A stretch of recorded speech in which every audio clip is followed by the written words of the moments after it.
the Vijayanagar Empire.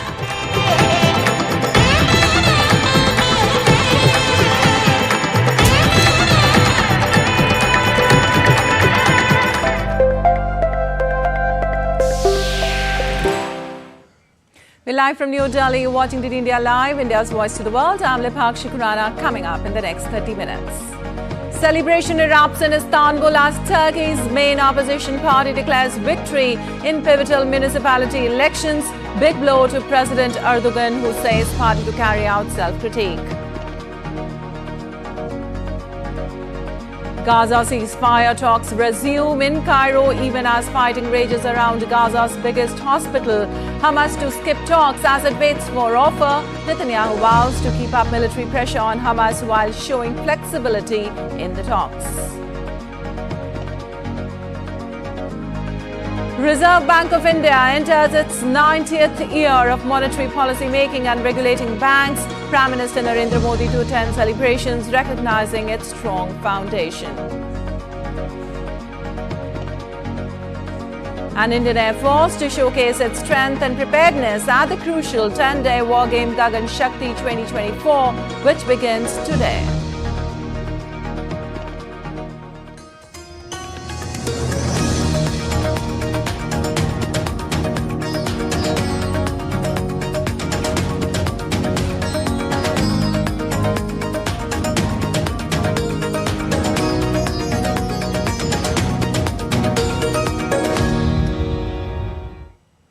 In Turkey, the main opposition party secured substantial victories in Sunday's local elections, maintaining control over crucial cities. The results showcased the Republican People's Party retaining its grip on key urban areas. With most of the votes counted, CHP leader Ekrem İmamoğlu led by 10 percentage points in the mayoral race in Istanbul, Turkey's largest city, while his party retained Ankara and gained 15 other mayoral seats in cities nationwide, including Izmir and Bursa, Adana and the resort of Antalya.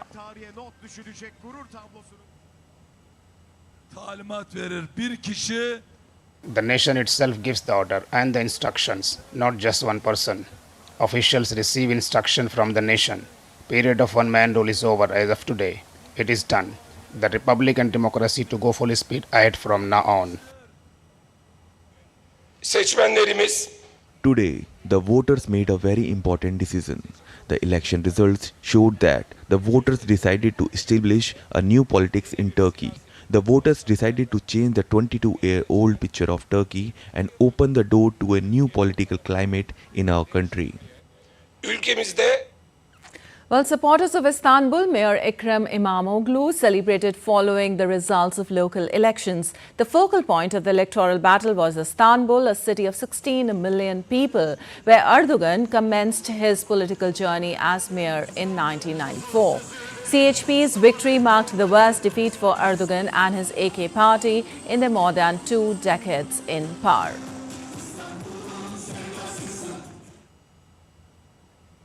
In Ankara, a jubilant crowd congregated outside City Hall to celebrate Mayor and opposition candidate Mansur Yavaş's resounding victory, chanting slogans of pride for their mayor. Ankara is proud of you.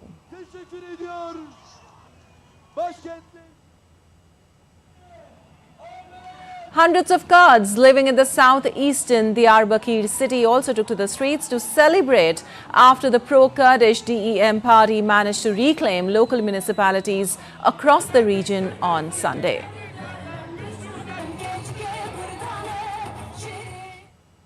And the election results of Turkey's local polls were a major setback for President Tayyip Erdogan, since he had hoped to take back control of the city soon after clinching a third term as the president. For the first time since Erdogan came to power 21 years ago, AKP faced a defeat at the ballot box across the country. Acknowledging his historic defeat in the polls, President Erdogan said that the elections did not end as they had hoped. However, he said it would mark not an end for us, but rather a turning point. Moving on, Gaza ceasefire talks resumed once again in Cairo on Sunday, even as fighting rages around Gaza's biggest hospital, Al-Aqsa Hospital. Egypt is hosting an Israeli delegation for a new round of talks in a bid to secure a truce with Gaza's Hamas rulers. The talks resume even as Israeli Prime Minister Benjamin Netanyahu has vowed to keep up military pressure on Hamas while showing flexibility in the talks, saying that only that combination would bring about the release of hostages. Hamas would not be present at the talks in Cairo, as the group would wait to hear from Cairo mediators on the outcome of their talks with Israel first. The two sides have stepped up negotiations mediated by Qatar and Egypt on a 6-week suspension of Israel's offensive in return for the proposed release of 40 of 130 hostages still held by Hamas fighters in Gaza. Well, Pope Francis called for an immediate ceasefire in Gaza and the release of all Israeli hostages. Amid renewed concerns about his health, Pope Francis presided over Easter Sunday Mass and delivered a major annual message that touched on conflicts across the globe, with explicit appeals for peace in Israel, Gaza and Ukraine.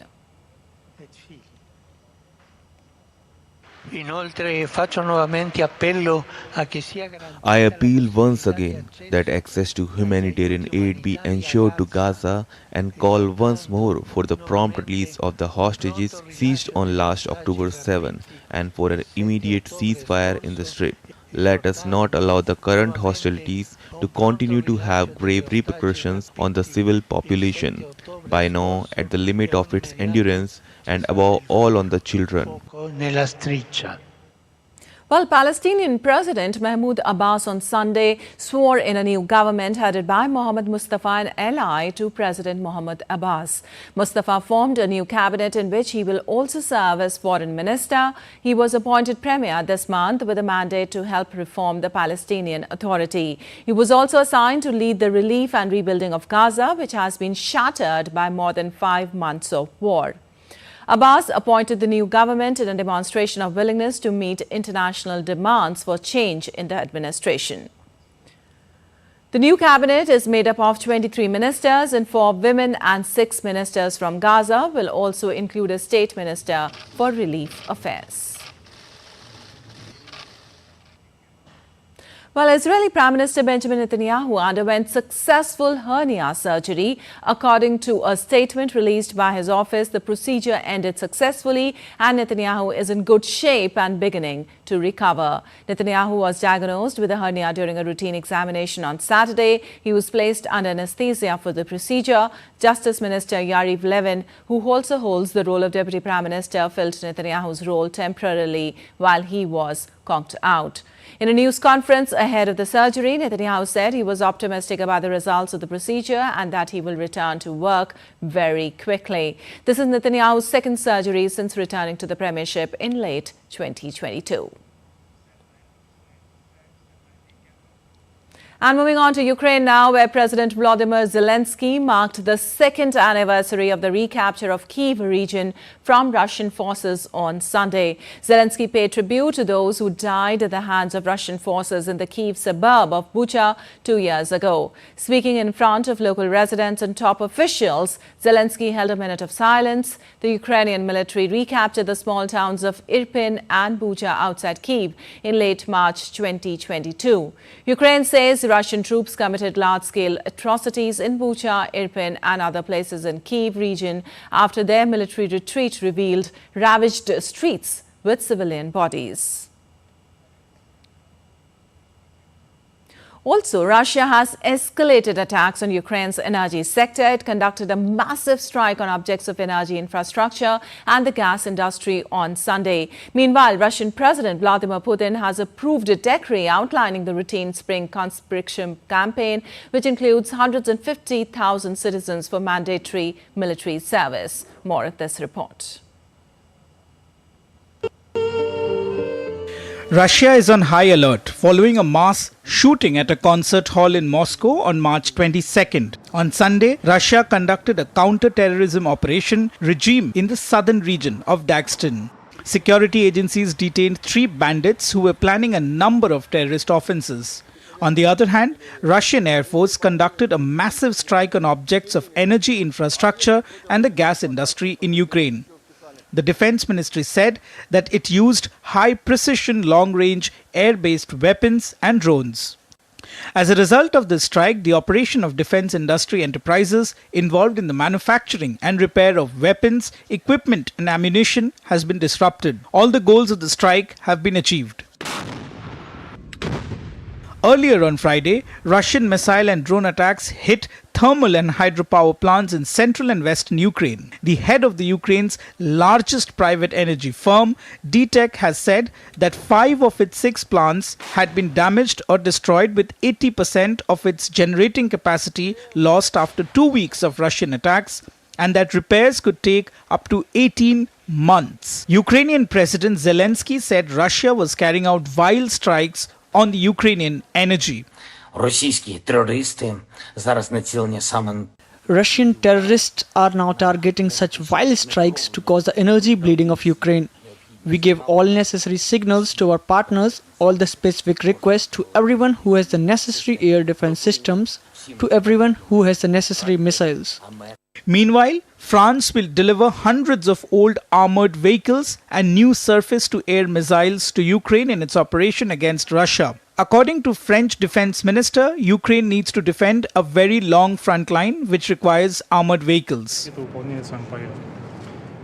As the conflict rages on, Russian President Vladimir Putin signed a decree setting out the routine spring conscription campaign, calling up 150,000 citizens for statutory military service. In Russia, all men aged 18 and above are obligated to undergo a year-long military service or equivalent training during their higher education. Compulsory military service has always been a contentious topic in Russia, with many men going to tremendous efforts to avoid receiving conscription papers during the twice-yearly call-up periods.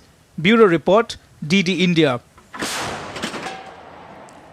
And Maryland Governor Wes Moore on Sunday urged Republicans to work with Democrats to approve the federal funding needed for rebuilding the collapsed bridge in Baltimore's harbor and to get the port economy back on its feet. Baltimore's Francis Scott Key Bridge collapsed early on March 26th morning, killing 6 road workers. Much of the span crashed into the Patapsco River, blocking the port of Baltimore's shipping channel.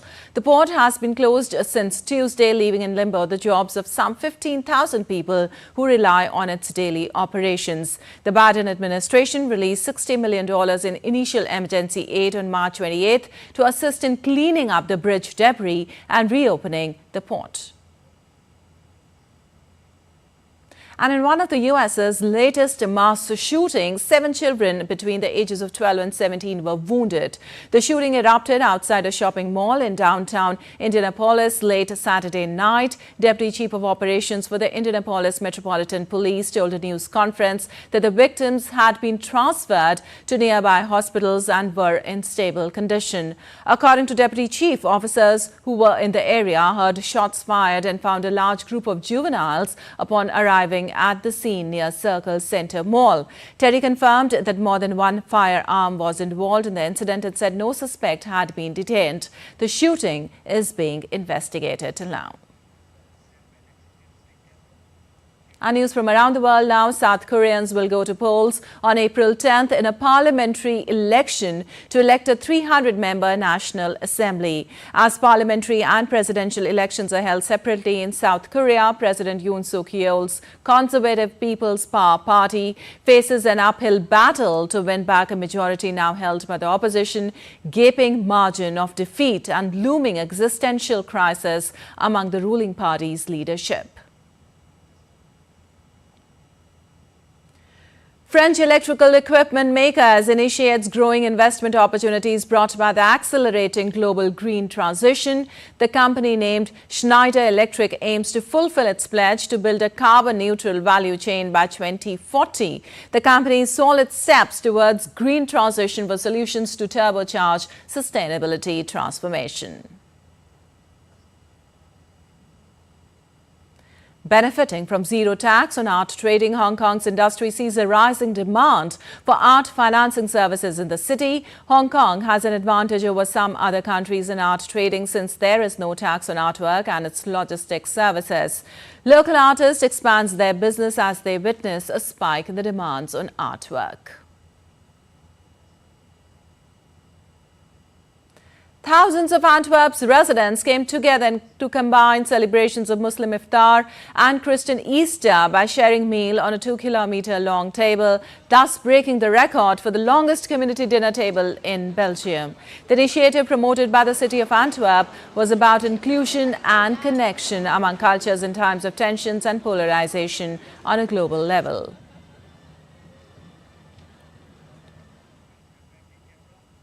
And still to come on this edition of DD India Live. We get your report showing rising participation of youth in the elections in India over the years.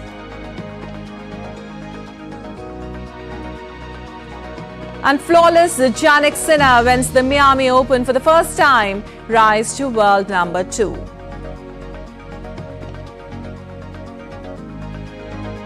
And highly anticipated Hockey India's 6th Annual Awards 2023 took place in New Delhi on Sunday.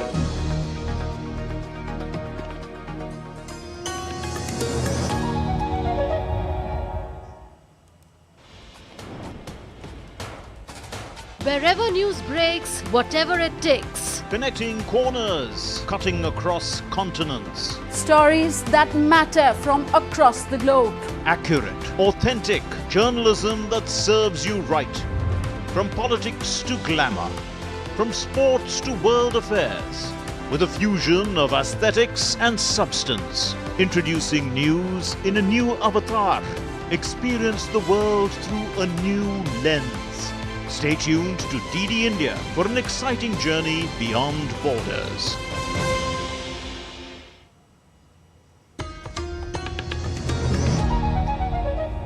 Welcome back. You're watching DD India Live. I'm Lipakshi Khurana, and moving on, India's central bank, the Reserve Bank, is all set for its 90th anniversary commemorative event in Mumbai. DD India speaks exclusively to RBI Governor Shaktikant Das as he tells about the central bank's milestone, which is a testament to its resilience, adaptability and commitment to serving the nation's economic interest. Let's listen in.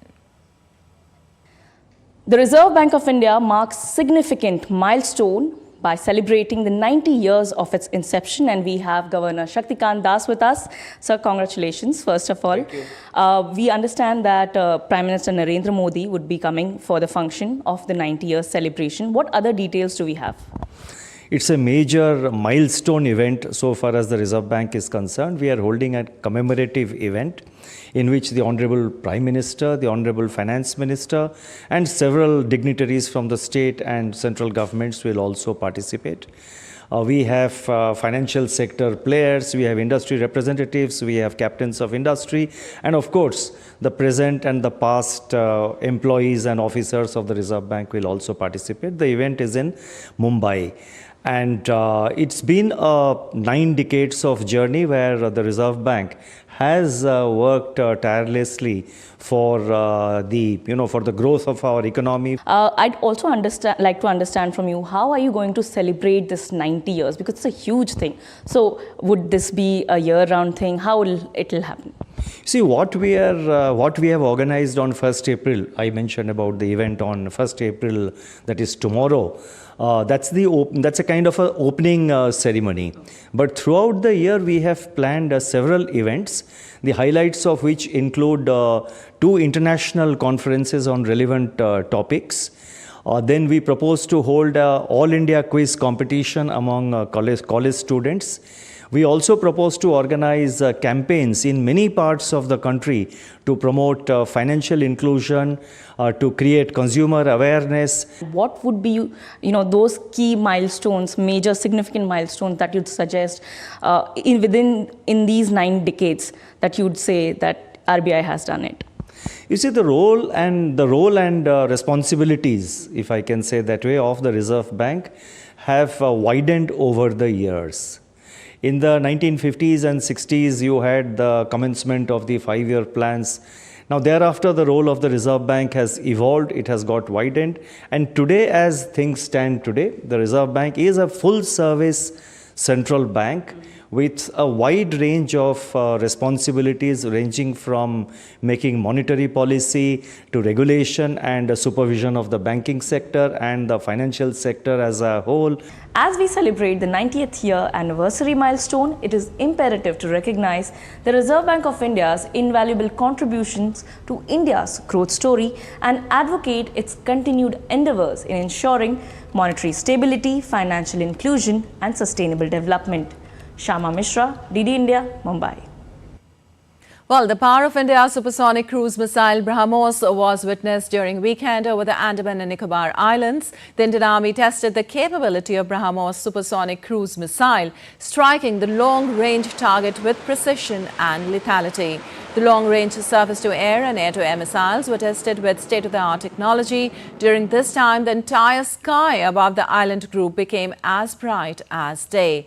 The BrahMos supersonic cruise missile is a medium-range weapon that can be launched from ships, submarines, fighter aircraft or transporter erector launcher. Recognized as the best and fastest precision-guided weapon globally, BrahMos has significantly bolstered India's deterrence capabilities in the 21st century.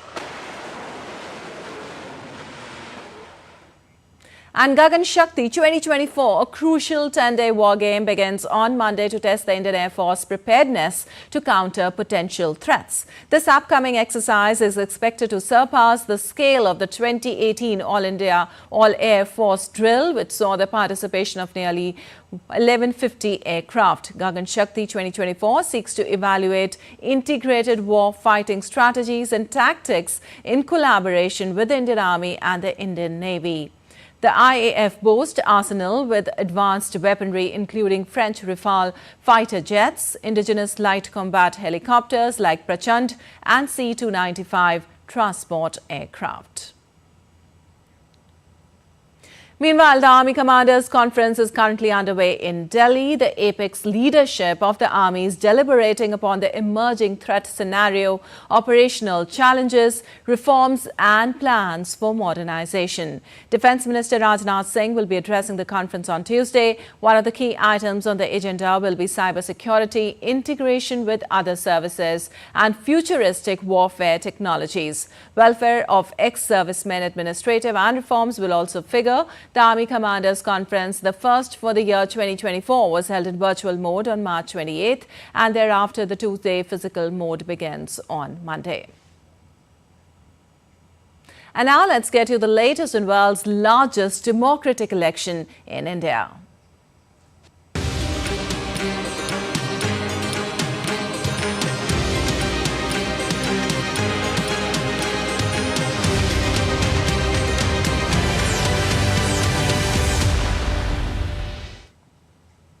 Well, a total of 1.064 million advance applications from the age group of 17 and above, in fact, from those who would just be eligible for voting in 2024, have been received by the Election Commission of India.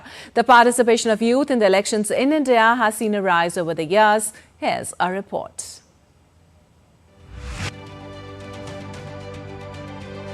इतना कुछ किस लिए? Image building. What else? पर vote नहीं डाला आपने. Vote क्या फायदा? Nation building. और हाँ, इसमें इतना टाइम भी नहीं लगता. ख्याल बदलेगा तभी तो देश बदलेगा.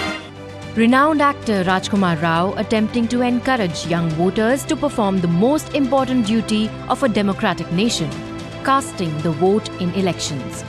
Himself a young actor, Rajkumar took over as national icon for voter awareness and education for the Election Commission of India in October 2023. The video is part of Election Commission of India's campaign Mera Pehla Vote Desh Ke Liye, that is, my first vote for the nation. Calling upon the 200 million voters in the age group of 18 to 29 years to vote and be part of the largest democratic exercise.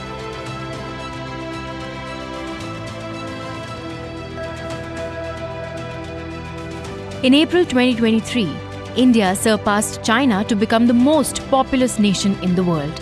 And this also brings into focus the immense demographic dividend that India is all set to reap. An overwhelming majority of India's 1.4 billion plus population is below 35 years of age. The same youthful energy will also reflect in this 2024 general polls too. India has witnessed an increase of 6% in registered voters as compared to 2019, and the share of young voters can't be overlooked. Over 20 million young electors spanning the age groups between 18 to 19 years and 20 to 29 years have been added to the electoral rolls. As per ECI data, electors under the age group of 18 to 19 years are 18.5 million. The corresponding figure in 2019 was 15 million. Voters under the age groups of 20 to 29 years are 197.4 million. To facilitate youth enrollment at the constituency level, Special Assistant Electoral Registration Officers or AEROs were appointed for the registrations. Youth were enrolled directly from educational institutions, fostering greater civic engagement among the younger populace. The surge in numbers is also reflected in the Indian political matrix. Political parties in India have started focusing more on issues relevant to the youth, such as education, employment, and technology. The emergence of young leaders in politics has also inspired other young people to engage in the political process. When youth see themselves represented in political leadership positions, they are more likely to believe that their voices matter and that they can make a difference through electoral participation. While there has been progress in increasing youth participation in elections in India, continued efforts from political parties, civil society organizations, educational institutions, and the government are essential to sustain and enhance youth engagement in the democratic process. Bureau Report, DD India. And news from the world of sports now. In tennis, Italy's Jannik Sinner won the ATP Miami Open Masters 1000 title on Sunday. Sinner dominated Grigor Dimitrov 6-3, 6-1 to win the Miami Open for the first time and rise to world number 2. The Australian Open champion, who scooped a second Masters 1000 title following his success in Canada last year, has won 25 of his last 26 matches and has only lost 3 times since last year's US Open. The 22-year-old will take over the world number 2 ranking from his rival Carlos Alcaraz on Monday. Well, the highly anticipated Hockey India's 6th Annual Awards 2023 took place in New Delhi on Sunday, where the National Federation celebrated India's best hockey stars, officials and legends of the sport. The ceremony saw the presence of some of the biggest names in Indian hockey. Cultural programs were also on display at the ceremony.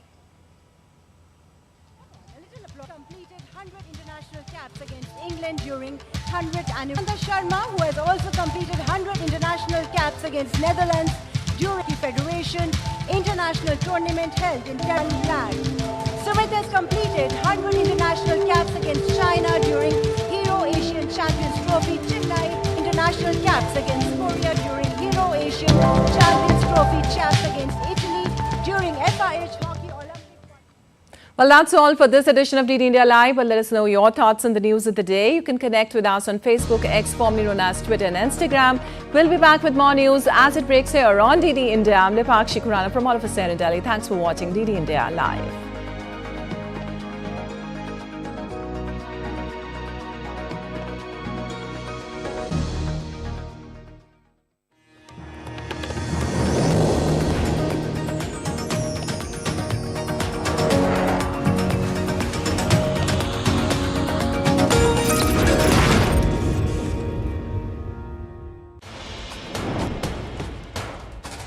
Wherever news